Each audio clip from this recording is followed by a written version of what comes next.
When Emily opened the old book, she didn't turn the pages. They turned themselves. It started on an ordinary Saturday. Emily wandered into a dusty thrift shop tucked between a bakery and a boarded-up antique store. She loved strange old things, forgotten furniture, chipped teacups, and especially old books. The older, the better. In the back corner, behind a collapsed bookshelf, something caught her eye. It was a thick, leather-bound book, larger than most, its cover cracked and worn. There was no title, no author, just a strange symbol etched deep into the front, a spiral surrounded by jagged lines and what looked like thorns or claws. Emily reached for it.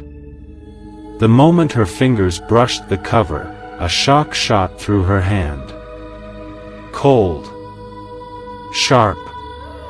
Like ice in her bones. She gasped, nearly dropped it, but something made her hold on. "I'll take this," she told the clerk, who stared at the book with a flicker of fear. "That thing?" he muttered.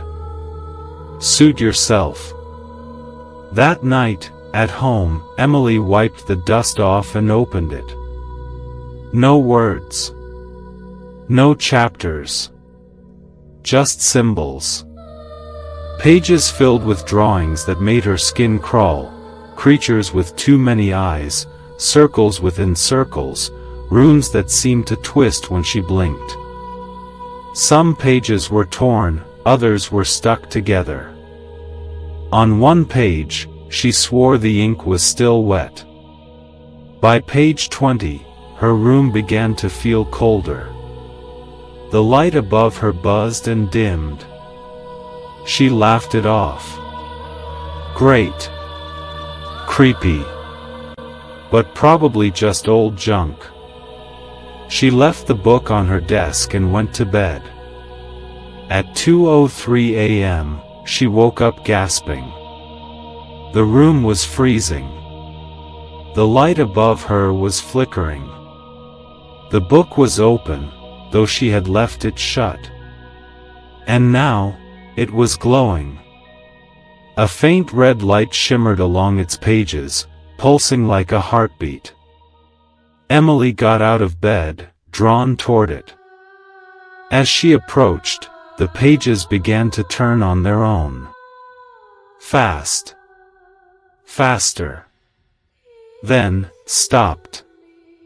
On a page with a symbol she hadn't seen before, a spiral with an open eye in the center. The eye blinked.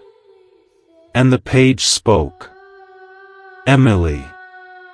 She screamed. The air thickened. The room darkened. The temperature dropped to freezing. A voice, low, rasping, rose from the pages. You opened the door. The shadows in her room deepened, stretching across the walls. And from the center of the book, something began to emerge. It wasn't human.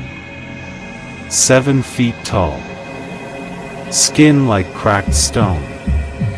Mouth too wide. And eyes, burning coals set deep into its skull. You summoned me, it said, voice echoing in her bones. Emily ran to the door. Locked. She banged and kicked and screamed. No one heard. The creature moved closer. You read my story. Now I will read yours. She grabbed the book and tried to tear the pages, but they wouldn't rip. The ink bled, alive and moving. The creature extended a clawed hand toward her chest. And everything went dark. The next morning, Emily's roommate, Jess, returned from a weekend trip. She unlocked the door, humming to herself, until she stepped inside and felt the cold. Emily? She called. No answer. The lights were off. The apartment was silent. Then she saw her, sitting in the desk chair. Frozen. Eyes wide open. Mouth parted in a silent scream. The book was gone. Nothing remained on the desk but a single loose page. Jess picked it up, heart racing. It was a drawing of Emily, sitting exactly where she was, with a new symbol written underneath. Chapter 1. Some books aren't meant to be read. Some stories don't end, they begin with you. New tales every week. Subscribe now, before the next chapter finds you.